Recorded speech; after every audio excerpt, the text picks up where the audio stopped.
আমার নবীজি বলে, এই আবু বকর, আজকে কাবার দিকে মুখ করে নামাজ পড়তেছিলি, আজকে আমার দিকে তুমি কেমন করে তাকালে? আমি আসলাম, তুমি কেমন করে বুঝলে? আবু বকর দুই চোখের পানি ছেড়ে দিয়ে বলে, হুজুর গো, আমি আপনার সঙ্গে বহুদিন চলেছি নবী গো, সবচাইতে বড় বন্ধু আপনি আমার। আপনাকে দেখা তো দূরের কথা, আপনার শব্দ পাওয়া তো দূরের কথা, আপনার শরীর থেকে যে ঘ্রাণটা আসে, আপনার শরীর থেকে যে খুশবুটা আসে নবী গো, আমি ওই খুশবুটা পেলে আমি বুঝিনি আমার নবী আছে। ওগো নবীজি, আপনি যখন মসজিদের দরওয়াজায় এসেছেন, আপনার শরীরের সেন্ট আমি পেয়েছি, আর আমি চিন্তা করেছি, আল্লাহ গো, আমার নবী পেছনে আমি কেমন করে সামনের দিকে থাকতে পারি। এই জন্য নবী গো, আমি কাবার দিকে তাকানো বাদ দিয়া আমি কাবার দিকে তাকিয়েছি। ও নবী, তোমাকে আমি সম্মুখে করেছি, আমি তোমার পেছনে হয়েছি নবী গো। আজকে কাবার চাইতে কাবার দিকে আমি তাকিয়েছি। নবী আমার বলে, আবু বকর, আজকে তুমি প্রথম খলিফা হবে, তুমি নামাজ পড়াও, আমি নবী তোমাকে ইমামতের দায়িত্বখানা দিলাম। জোরে বলেন সুবহানাল্লাহ। মসজিদের ইমাম যদি অন্য কোন মুসল্লিকে, অন্য কোন তালিবে ইলমকে, অন্য কোন আলেমকে যদি অর্ডার না দেয়, তার নামাজ পড়ানো সঠিক হবে না। এই জন্য মসজিদের যে ইমাম আছে তার কাছে আগে অর্ডার নেও। জানা যায় যখন আমরা শামিল হয়ে যাই, আমার পোতা, আমার চাচা, আমার ফুফা যদি মৌলবি থাকে, আমরা ডাইরেক্ট জানাজায় ঘোষণা করে দিই, আমার মাইয়াদের জানাজা আমার ফুফাই তো ভাই পড়াবে, বলে কি বলেন? কিন্তু বাবা যে ভাইরা, ওই জায়গায় ইমামের কাছে একবার অর্ডারটা নিয়ে, ইমাম সাহেব, আমার চাচা আছে, আমার ফুফা আছে, আমার ভাই আছে, জানাজাটা ওই পড়াবে। ইমাম সাহেব কি না বলবে?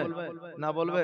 বলবে না। কিন্তু ইমাম সাহেবকে একবার বলে, ওই ইমাম সাহেব আপনাকে অর্ডারটা দিয়ে দিবে, তারপরে জানাজাটা পড়া।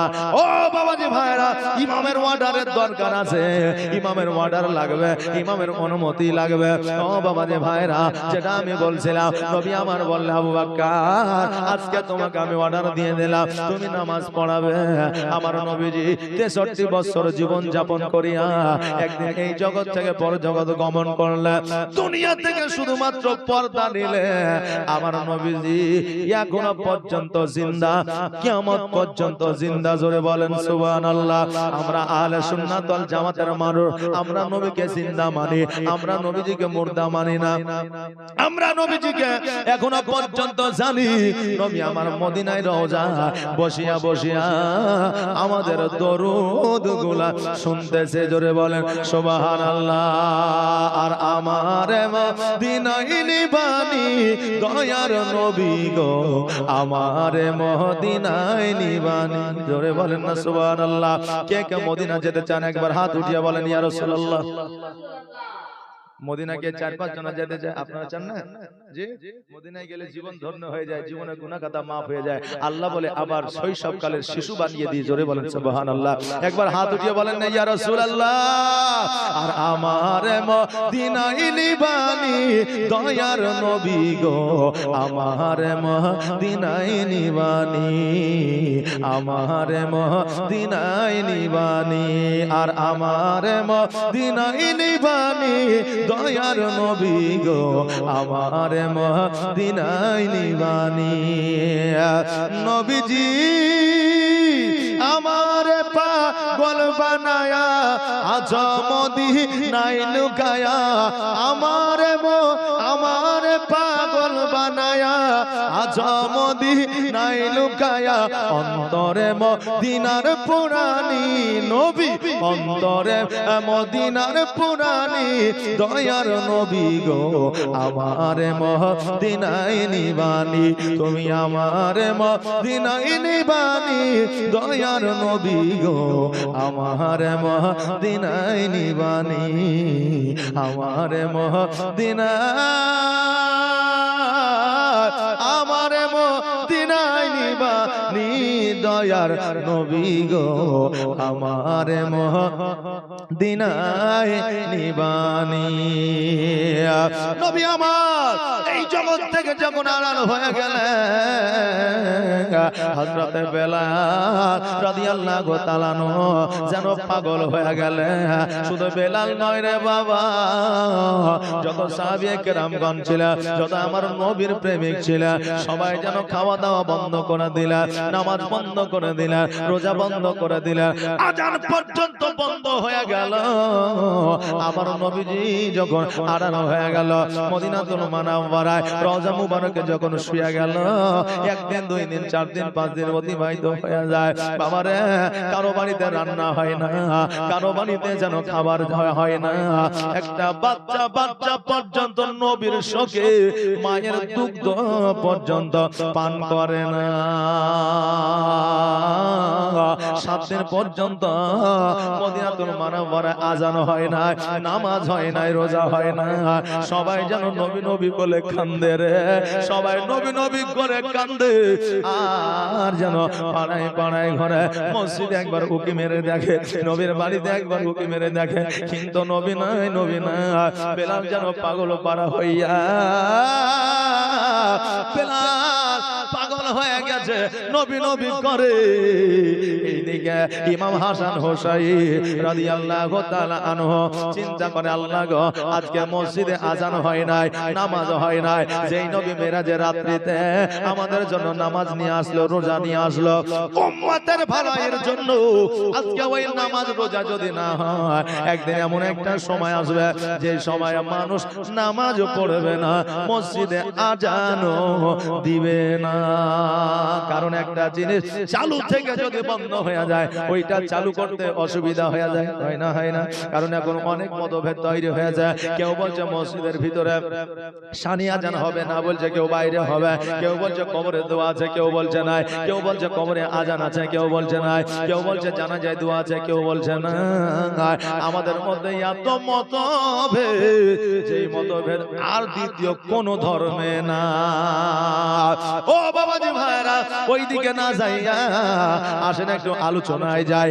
আমার ইমাম হোসেন বলল, ভাই রে, ও হাসান শোনো, আজকে নবী যেই নামাজ দিয়ে গেছে, ওই নামাজ যদি বন্ধ হয়ে যায়, তবে আর মানুষ নামাজ পড়বে না। ও ভাই শোনো শোনো, বেলালকে নিয়ে গিয়ে চলো আযান দেওয়ার জন্য প্রস্তুত করি। বেলালকে মদিনায় খোঁজে, কিন্তু বেলালকে মদিনায় খুঁজে পাওয়া যায় না। হোসেন বলে, আল্লাহ গো, বেলাল কোথায় গেল? বেলালকে কেন খুঁজে পাওয়া যায় না? বেলাল কোন জায়গায় গেল? বেলাল পাগল হয়ে গেছে আমার নবীর শোকে, আমার নবীর প্রেমে পাগল হয়ে আছে। বেলালকে খুঁজে না পাওয়া গেলে আযান তো কেউ দেবে না, আর আযান না দিলে সাহাবীরা নামাজ পড়ার জন্য আসবে না। ইমাম হোসেন, ইমাম হাসান রাদিয়াল্লাহু তাআলা আনহু বেলালকে যেন খোঁজাখুঁজি করতে আরম্ভ করলে, এবার কোন জঙ্গলে খুঁজতে আরম্ভ করলে। এবার যখন আপনার মদিনাতুল মুনাওয়ারা ছেড়ে দিয়া যখন আপনার সিনিয়র বুকের দিকে আপনার অগ্রসর হয়েছে, একটা জঙ্গল থেকে যেন একটা আওয়াজে ভেসে আসে, লা ইলাহা ইল্লাল্লাহ মুহাম্মাদুর রাসূলুল্লাহ সাল্লাল্লাহু তাআলা আলাইহি ওয়াসাল্লাম। হোসেন বলে, ভাই হাসান, এই যে আওয়াজটা ভেসে আসে, এই আওয়াজটার অন্য কারণ নয়, এই আওয়াজটাই হলো বেলালের। এবার বেলাল গোটে গোটে পায়ে, এবার ইমাম হোসেন গোটে গোটে পায়ে বেলালের কাছে পৌঁছালে। যেমন বেলাল হোসেনকে দেখেছে, আর হোসেন যেমন বেলালকে দেখেছে, অমনি যেন বেলাল হাউমাউ করে কাঁদতে আরম্ভ করেছে। হোসেনকে বলে, হোসেন, আমার নবী নাই, নবী নাই, আমি বেলাল থাকতে পারি না, আমার চোখের পানি বন্ধ হয় না, আমার কলিজা যেন পুড়ে যায়। ও হোসেন, আজকে নবীকে কোথায় গেলে পাওয়া যায়? হোসেন বলে বেলাল, ও বেলাল শোনো, আজকে মসজিদে নববীতে আজান হয় না, কেউ নামাজ পড়ার জন্য আসে না, কেউ নামাজ এতদিন পর্যন্ত পড়ে না। ও বেলাল, তুমি আবার মদিনায় চলো রে, আবার তুমি আজান দিবা, আর আবার সকল সাহাবী নামাজ পড়ার জন্য আসবে। বেলাল বলল, হোসাই, যেই পথে আমার নবী চলেছে, যেই জায়গায় আমার নবীকে দেখেছি, যেই জায়গায় নবীর তাকরীর শুনেছি, ওই জায়গায় নবীকে আর দেখতে পাই না। ওই জায়গাগুলো যখন দেখি আমার নবীর কথা মনে পড়ে রে, এই জন্য আমি মদিনা ছেড়ে দিয়া আজকে জঙ্গলে এসেছি। হোসেন বলল, বেলাল, আজকে তোমাকে মদিনায় যাইতেই হবে। বেলাল বলল, আমি মদিনায় গেলে আমি আর মনে হয় বাঁচব না, আমার নবীর প্রেমে জীবনটা চলে যাবে। হোসেন বলল, বেলাল, তোমার জান মাল থাকার না থাক, তোমাকে মদিনায় যাইতে হবে। বেলাল রে, আজকে তুমি কার অর্ডার অমান্য করেছো? বেলাল বলল, জানি জানি, আমার নবী নিজে বলেছে, ইমাম হাসান হোসেনকে যারা মানলো তারা আমি নবী আমাকে মানলো, যারা ইমাম হাসান হোসেনকে মানলো না তারা যেন আমাকে মানলো না। ইমাম হাসান হোসেনকে যারা কষ্ট দিল আমি নবী আমাকে কষ্ট দিল, ইমাম হাসান হোসেনকে যারা সুখ দিল আমি নবী আমাকে সুখ দিল। বেলাল বলে, হোসাইন, আমার নবী নিজে বলেছে আমি জানি, কিন্তু বেলাল, কিন্তু হোসাইন, এই জন্য আমি তোমাকে না বলতে পারছি না। তুমি যদি নিয়ে যাও আমি বেলাল আমাকে যাইতে হবে। হোসেন বলল, দেরি নয়, দেরি নয়, জলদি করে চলো, আর তুমি দেরি করিও না। তোমার মতো এত ভালো, তোমার মতো এত ভালো কেউ তো আমায় বাসে না, তাই তো নবী আমি তোমার দিওয়ানা, তাই তো রাসূল আমি তোমার দিওয়ানা। তোমার মতো এত ভালো, তোমার মতো এত ভালো কেউ তো আমায় বাসে না, তাই তো নবী আমি তোমার দিওয়ানা। ও কি শুনেছি কিতাবের লেখা,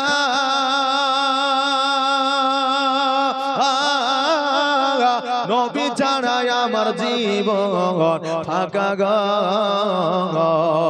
জোরে বলেন সুবহানাল্লাহ। ও কি শুনেছি কিতাবের লেখা, নবী ছাড়াই আমার জীবন থাকা গো। নবীজিকে ভালো না বাসিলে, নবীজিকে ভালো না বাসিলে আল্লাহ পাওয়া যাবে না, তাই তো নবী আমি তোমার দিওয়ানা। তোমার মতো এত ভালো, তোমার মতো এত ভালো কেউ তো আমায় বাসে না, তাই তো নবী আমি তোমার দিওয়ানা। বেলালকে সঙ্গে করে নিয়ে আমার ইমাম হোসাইন রাদিয়াল্লাহু তাআলা আনহু, আমার ইমাম হাসান রাদিয়াল্লাহু তাআলা আনহু বেলালকে নিয়ে জানো মসজিদে নববীতে গেলেন। যাওয়ার পরে বেলাল ওযু বানায় নিলেন, এবার মিম্বারের উপরে উঠে গেলেন। মিম্বারের উপরে উঠে অজর নয়নে যেন কান্দে, আজান যেন দেওয়া হয় না, মুখ দিয়ে যেন বাহির হয় না। হোসেন বলে, বেলাল আর দেরি নয়, দেরি নয়, জলদি করে আজান দাও, তোমার আজান শুনতে পাইলে আমার নবীর সাহাবীরা চলে আসবে। বেলাল আজান শুরু করে, আল্লাহু আকবার, আল্লাহু আকবার, আশহাদু আল্লা ইলাহা ইল্লাল্লাহ, আশহাদু আন্না মুহাম্মাদুর রাসূলুল্লাহ। যেমনই এই শব্দটা পড়েছে অমনি যেন বেলাল অজ্ঞান হয়ে জমিনের মধ্যে পড়েছে। হোসাইন লটায় পানি নিয়ে যেন মিম্বারের উপরে গিয়েছে, বেলালের মুখে যেন পানির ছিটা দিয়েছে, বেলালের জ্ঞানটা ফিরে এসেছে। বেলাল বলে হোসাইন আজকে আমার দ্বারা আজান দেওয়া হবে না, আজকে আজান দিতে গেলে আমি যেন অজ্ঞান হয়ে যায়। ইমাম হোসেন বলে বেলাল আজকে অজ্ঞান হয়ে যাও তো দূরের কথা, আজকে আজান দিতে গিয়ে যদি তোমার প্রাণ চলে যায় তবু তোমাকে আজান দিতে হবে। বেলাল দ্বিতীয়বার আজান দেওয়ার জন্য উঠল, দ্বিতীয়বার আশহাদু আন্না মুহাম্মাদুর রাসূলুল্লাহ পড়ে অমনি যেন বাবা অজ্ঞান হয়ে গেল। তৃতীয়বার বেলাল আজানটা কমপ্লিট করলো, সাহাবীরা দাঁড়ায় গেল, বেলালের আজান শোনা যায়, হয়তো আমার নবী এসেছে, আমার নবীকে দেখবো চলো। সকল সাহাবী যেন ছুটতে ছুটতে মসজিদে এসে হাজির হয়ে গেল। আসার পরে দেখছেন নবী নাই, নবী নাই। বেলাল মানুষকে নামাজের দিকে অগ্রসর করার জন্য আজান দিয়েছে, জোরে বলেন সুবহানাল্লাহ। এখন আজান দিলে আমরা মসজিদে যাই না, পালায়া যায়, কারণ আজান শুনলে শয়তান পালায়, আর এখন আজান শুনলে আমরা আল্লাহর বান্দা পালায়। এইদিকে মসজিদে মুয়াজ্জিন বলছে হাইয়া আলাস সালাহ হাইয়া আলাল ফালাহ, আর বিছানার মধ্যে মুসল্লি মুখ গুজরা দিয়ে বলছে ইমাম মসজিদ মসজিদ তোরাই চালা। ল্যাপের তলে মুখ ভরে দেয়া, এদিকে মুয়াজ্জিন বলছে হাইয়া আলাস সালাহ হাইয়া আলাল ফালাহ, এইদিকে আপনার মুসল্লি বলছে ইমাম আর মুয়াজ্জিন মসজিদ তোরাই চালা। আমরা যাব না। কিছু মুসল্লি আছে বুঝলেন, ইমাম সাহেব বাড়ির চাপে, বৌমার চাপে, ছেলেদের চাপে মসজিদে যায়, কিন্তু আসলে নামাজ পড়ার তার ইচ্ছা নাই, লোক দেখানো ইচ্ছা যে আমি নামাজ পড়বো, লোকে দেখবে যে অমুক জন নামাজ পড়ছে, জি, কিন্তু আল্লাহকে খুশি করার জন্য নয়। তাদের আবার নিয়াত আলাদা আছে, জানেন কি? তাদের নিয়াত আলাদা আছে। নিয়াত কি? নামাইতু আন ওয়াসাল্লিয়া লিল্লাহি তাআলা রাকাতের সালাতে, এই মলবির জালাতে আমিও পারি না, ইয়ারাও ছাড়ে না, আল্লাহু আকবার। লোক দেখানো নামাজ পড়া বাদ দেন, আর আল্লাহকে রাজি করার জন্য নামাজ পড়েন। আল্লাহ যেন সেই তৌফিক দান করেন। সকলে বলেন আমিন সুম্মা আমিন। বেলাল আজান দেওয়া শুরু করেছে, জীবন যাপন করতে আরম্ভ করেছে। একদিন আল্লাহ তরফ থেকে একটা পায়গাম এসেছে, পায়গামের মধ্যে লেখা আছে বেলাল রে, আজকে তুমি এত উপাসনা করে, এত নবীর গোলামি করে, এত নবীর প্রতি মহব্বত রেখে তুমি জান্নাতি হতে পারবে না। বেলাল দুই চোখের পানি ছেড়ে দিয়ে বলে আল্লাহ গো, এত কষ্ট, এত যন্ত্রণা, এত ব্যথা বেদনা সহ্য করে আমার নবীকে ভালোবাসলাম, কিয়ামতে আমার নবীর সঙ্গে থাকতে পাবো না, কি এমন কাজ আমার দ্বারা হয় না। আল্লাহ বলে এ বেলাল, আজকে সব কিছু করেছ, কিন্তু আমার নবীর একটা বড় সুন্নাত আদায় করনি, যেই সুন্নাতটাই হলো নিকাহ, সেই সুন্নাতটা হলো বিবাহ। তুমি বিবাহ করো না। বেলাল বলে আল্লাহ গো, আমি বিবাহ করে নিব, আর দেরি করব না। আমার আল্লাহ বলে বেলাল রে, আর বিবাহ কেমন করে করবা, কারণ তোমার হায়াতি তো আর মাত্র 7 দিন। এই জন্য দেখবেন আলেম ওলামা, তারপরে শরীয়তের শিক্ষা যারা অর্জন করেছে, তারা দেখবেন বেশিরভাগই শেখালো, মানে খুব তাড়াতাড়ি বিয়ে করে, 20 থেকে 22 বছরের মধ্যে, নাকি বলেন? করে না? করে। আর যারা দেখবেন কোয়ালিফাইড পারসন, লোক, মাস্টার, ডাক্তার, উকিল, হাকিম, আমি বদনাম করছি না, তারা বিয়ে করে 32-এ, 50 হলে ছেলের বয়স 8 বছর হয়, 60 বছর হলে ছেলের বয়স 12 বছর হয়, এর মধ্যে বুঝলেন ওই মাস্টার ইহকাল থেকে পরকাল চলে যায়, ছেলে বিলে কি করবার খুঁজে পায় না। এইদিকে 22 বছর বয়সে বিয়ে করে আলেমের সন্তান যখন 30 বছরের, তখন সন্তান ইহজগৎ, তখন আলেম ইহজগৎ ছেড়ে পরজগতে যায়। এই জন্য আমার দয়ার নবী, মায়ার নবী সাল্লাল্লাহু আলাইহি সাল্লাম বলেছেন, সঠিক বয়সে বিবাহ করো, জোরে বলেন সুবহানাল্লাহ। যোগ্য বয়সে বিবাহ করা হলো আমার নবীর সুন্নাত, জোরে বলেন সুবহানাল্লাহ। বাপজি ভাইরা, বেলাল বলল আল্লাহ গো, এই এক সপ্তাহের মধ্যে আমি বউ পেয়ে যাব, আমার স্ত্রী পেয়ে যাব, আমার সাইবা পেয়ে যাব, কারণ আল্লাহ তুমি কোরআনে বলে দিয়েছো ওয়া খালাকনাকুম আজওয়াজা, আমি জগতের মধ্যে যাবতীয় যা কিছু পাঠিয়েছি সব সব কিছুই জোড়া জোড়া। ও আল্লাহ, আজকে আমার জন্য কেউ আছে? এবার এলান করে দিলেন, আজকে আমি বেলাল, আমাকে কে বিবাহ করবে? আজকে আমি বেলাল বিবাহ করতে চাই। নারীর অভাব নাই, অনেক নারী হাজির হয়ে গেছে। এবার বেলাল যখন বলল আমি 7 দিন মাত্র বাঁচবো, এই 7 দিনের মতো বিবাহ করব, এখন কোন নারী আছে 7 দিনের জন্য বিবাহ করবে? আছে? আর বেলাল কি মিথ্যা কথা বলবে? বলবে না। আমরা মিথ্যা কথা বলবো, কারণ আমরা এমন মুসলমান আছি মিথ্যা ছাড়া সত্যের আলে যায় না। জি, মিথ্যা দিনের মধ্যে 24 ঘন্টায় 28 ঘন্টা শুধু মিথ্যাই বলি। কখন কোন মিথ্যা কথা বলেছে ও নিজেই জানে না। জি, আমরা তো এই মুসলমান। বেলাল যখন বললে আমি 7 দিন বাঁচবো, এই 7 দিনের জন্য বিবাহ করবে, এবার নারীরা যেন একে অপরে গুনগুন শুরু করে দিয়েছে। এবার বলুন এখন বর্তমানে আমাদের আইবাড়ি বলেন আর ঘটকে বলে কত মিথ্যা কথা বলে। ছেলে 2 বিঘা জমি আছে, কোম্পানির চাকরি করে, কিন্তু আসলে রাজমিস্ত্রি কাজ করে। রাজমিস্ত্রি কাজে খারাপ কাজ তা নয়, কিন্তু মিথ্যা কেন বলবে? যেটা সত্য সেটাই বলো। আর মেয়ের বাপের দিক থেকে মিথ্যা বলে, এই জন্য বিবাহ হয়ে যায়। এই মিথ্যার জন্য ওই স্বামী আর স্ত্রীর মধ্যে সঠিক মহব্বত থাকে না।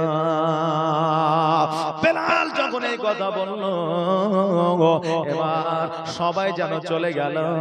একজন মহিলা যার নাম হলো বিবি রোকেয়া, ওই রোকেয়া যেন দন্দায়মান হইল। জোরে বলেন সুবহানাল্লাহ।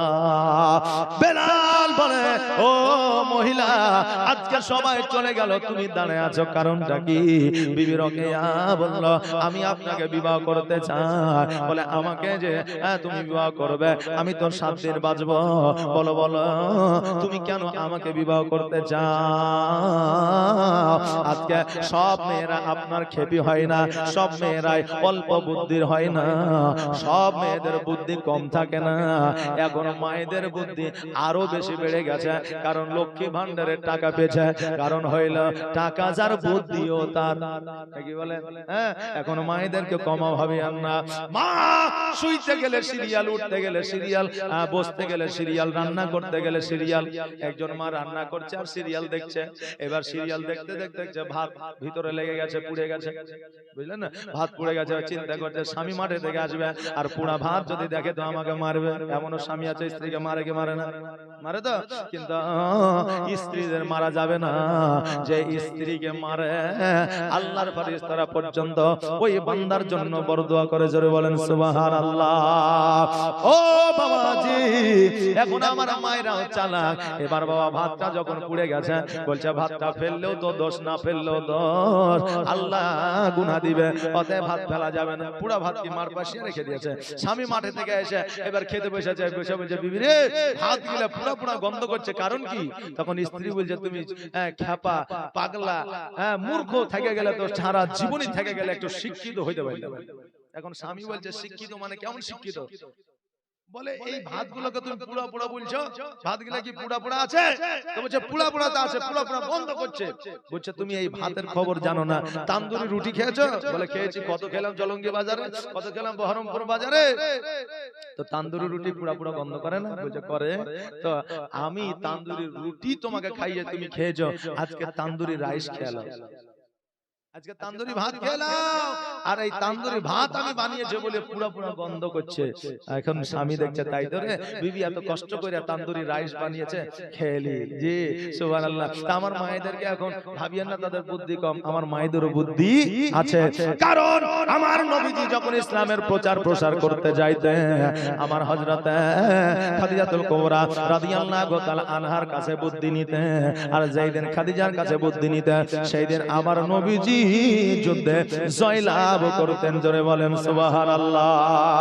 এখনো পর্যন্ত যদি প্রমাণ করতে যান, একটা ব্যবসায় যাবেন, একটা কোনো কাজে যুক্ত হবেন, বিবির সাথে আলোচনা করেন, বিবি আপনি যদি একত্রিত হতে পারেন, দেখবেন ওই কাজটায় আপনি সাফল্য লাভ করবেন। জোরে বলেন সুবহানাল্লাহ। এই জন্য বিবিদেরকে মনে করিয়েন না যে বিবিদের বুদ্ধি কম। ও মা বোনেরা, আপনাদেরও বলি, স্বামীদের এমন ভাবে খুশি করে রাখেন, স্বামীদের কাছে এমন চরিত্র ব্যবহার আখলাক রাখেন, যাতে স্বামী আপনার জন্য দোয়া করে। যে স্বামী যাতে আপনার জন্য দোয়া করে এমন চরিত্র গঠন করো। আর বিবিরা তো বুঝলেন স্বামী দেখলেই মনে হয় যে এখন ছুটে যাবে। জি বাপজি ভাইরা, তাই এই দেখেন স্বামীর সঙ্গে এমন ব্যবহার দেখাও না যে তুমি মারা গেলেই বা কি আর থাকলেই বা কি, নাকি বলেন? একজন বিবি হঠাৎ করে অজ্ঞান হয়ে গেছে, তাকে ডাক্তারখানা নিয়ে গেল, যাওয়ার পরে ডাক্তার ভুল ট্রিটমেন্ট করে বলছে তোমার বিবি মারা গেছে। বাড়ি নিয়ে এসে গোসল বানিয়ে খাটলিতে তুলে এবার নিয়ে যাচ্ছে, যেতে যেতে চারমোহনী রাস্তায় খাটলিতে নামিয়ে যখন আপনার আবার তুলতে গেছে তো পোলে ধাক্কা লেগে ওই মহিলা জিন্দা হয়ে গেছে। তাড়াতাড়ি করে আবার হাসপাতাল নিয়ে গেল, হাসপাতালে নিয়ে যাওয়ার পরে এক সপ্তাহ পরে আবার মারা গেল, আর বাঁচানো গেল না। এবার বাড়িতে নিয়ে এসে গোসল বানিয়ে খাটলিতে তুলে নিয়ে যাচ্ছে, ওর স্বামী যাচ্ছে আগে আগে আর সব মানুষ যাচ্ছে পেছে পেছে, আর ওর স্বামী বলছে যে পোল দেখে আগে আগে যেছে আর বলছে পোল দেখে। এখন গায়ের লোক বলছে হ্যাঁ রে তুই আগে যাচ্ছিস আর পোল দেখে, বলছে কারণ কি? বলছে ইয়ার আগে পোলে লেগে জিন্দা হয়ে গেছিল, এবারে যদি পোলে লেগে জিন্দা হয়ে যায় তা আমার জীবনের রফাদফা শেষ। জি তাহলে ও বিবিকে দেখে কত ভয় করে হিসাব করে। জি এই মা এই রকম আচরণ দেখাও না স্বামীর সঙ্গে, যে আচরণে তোমার স্বামী অখুশি থাকবে। জেনে নিও তোমার স্বামী যদি তোমার প্রতি অখুশি থাকে আর তুমি সারা দিন সারা রাত যদি ইবাদত করো, ওই ইবাদত আল্লাহর দরবারে কবুল হবে না। জোরে বলেন সুবহানাল্লাহ। বাপজি ভাইরা, আমার নবীজি বলেছেন পিতামাতার পায়ে তলে সন্তানের জান্নাত আর স্বামীর পায়ের তলে হলো স্ত্রীর জান্নাত। বাপজি তো এই জন্য এক মহিলা মনে করলো যে স্বামীর পায়ের তলে যখন জান্নাত, তো আজকে খুঁড়ে দেখবো জান্নাত কত দূরে আছে। বাড়িতে যাওয়ার পরে স্বামীর পায়ের তল খুঁড়তে আরম্ভ করেছে। এখন স্বামী বলছে হ্যাঁ রে এই যে গ্রামে জালসা হয়েছে আর তুই আমার পায়ের তল খুঁড়ছিস, কারণ কি? তো ও বলছে তুমি বেশি বকিও না, চুপ করে শুয়ে থাকো, না এলে খবর আছে। এখন স্বামী দেখছে তাই তো লক্ষ্মী ভান্ডারও মালিক তুই, স্বাস্থ্য সাথীতেও মালিক তুই, রেশন কার্ডেও মালিক তুই, আধার কার্ডেও মালিক তুই, সব জায়গায় যখন মালিক, তা আমার মালিকানা কেন আমার কাছে রাখে, আমিও দিলাম। জি আমার মায়েরা সব জায়গায় মালিক না, মালিক না। জি আজকে জিজ্ঞাসা করেন যে তোর বাপের নাম কি রে, তোর বাপ কি করে, তোর বাপকে তো জিজ্ঞাসা করলে বলে আমার বাপের নাম আব্দুল কুদ্দুস। ও তুমি কুদ্দুসের বেটা? বলে হ্যাঁ। আর কিছুদিন পরে ওই বাপের নাম জিজ্ঞাসা করলে খুঁজে পাবেন না। আর কিছুদিন পরে মায়ের নাম জিজ্ঞাসা করছে তোর মায়ের নাম কি বাবা? যে মায়ের নাম জিজ্ঞাসা করতে হবে, কারণ এখনই প্রমাণ নিয়েলেন আপনার পোতার যদি রেশন কার্ডে যদি লিংক না থাকে, আপনি ভিডিওতে যায় যদি বলেন যে কুদ্দুসের পোতার লিংকটা করে দেন, তো কম্পিউটারে খুঁজে পাবেন না, কারণ ওই কুদ্দুস অভিভাবক নাই। যে এবার যদি বলে জরিনার পোতার লিংকটা করে দেন, তো ফটফট করে কম্পিউটার ঠিক, ও আপনার বাড়ি জলঙ্গি, আপনার বাড়ি অমুক জায়গা, আপনার বাড়ি শেখপাড়া, ঠিক আছে লিংকটা করে দিচ্ছি, আপনি একটু দাঁড়ান। জি কারণ মায়েদের নামে লিংক করা আছে, কথা কি বুঝতে পারলেন? এই জন্য 8-10 বছর পরে হয়তো বাপেদের নামে পরিচয় খুব কমই হবে, মায়ের নামটা জিজ্ঞাসা করতে হবে। এখন সরকারি দপ্তর থেকে যদি কোনো আপনার কিছু করতে আসে, তো আগে মেয়ের নাম জিজ্ঞাসা করে যে রহিমার বাড়ি কোনটা, করে না করে না করে। বাপজি ভাইরা তাই আসেন, এবার ওই স্ত্রী স্বামীর পায়ের তল খুঁড়ছে, স্বামী বলছে তোর যা মন যায় তুই তাই কর, আমি আর কিছু বলবো না। এবারে এক মাজা খুঁড়ার পরে চুপ করে বসে আছে, এই লেগেছে। স্বামী বলছে বিবি রে বল না কিসের জন্য পায়ের তলটা খুঁড়ছিস? ও বলছে মৌলভী সাহেব বললে যে স্বামীর পায়ের তলে জান্নাত, তাই আমি পায়ের তলটা খুঁড়ছি, যাতে আজকে জান্নাত যতক্ষণ না দেখবো অতক্ষণ পর্যন্ত ঘুমাবো না। এখন স্বামী বলছে খেপি কোথাকার, তুই খুঁড়ে কি আর জান্নাত পাবি? তুই আমার পা হাত কানে একটু টিপে দে তো জান্নাত পাবি। স্ত্রী বলছে ওইরকম জান্নাতের দরকার নাই, ওইরকম জান্নাত নিবে না। হ্যাঁ মায়েরা, আমার দয়ার নবী মায়ার নবী সাল্লাল্লাহু তাআলা আলাইহি ওয়াসাল্লাম বলেছেন, হে আমার উম্মতিরা, তোমার স্বামী যখন বিছানায় ঘুমায়া থাকবে, একটু যদি তোমার স্বামীর মাথাটা টিপে দেয়, আর তোমার স্বামী যদি অনুভব করতে পারে, তোমার স্বামীর মহব্বত তোমার উপরে বেড়ে যাবে, আর আমার আল্লাহ তোমার জন্য জাহান্নামকে হারাম করে দিবি। মারে আজকে তোমাদের এত মান, আল্লাহ আল্লাহ ইয়া রাসূলুল্লাহ ইয়া রাসূলুল্লাহ জিন্দাবাদ জিন্দাবাদ আল্লাহ ইয়া রাসূলুল্লাহ। জি হযরত बैठिए, नहीं आप बैठिए,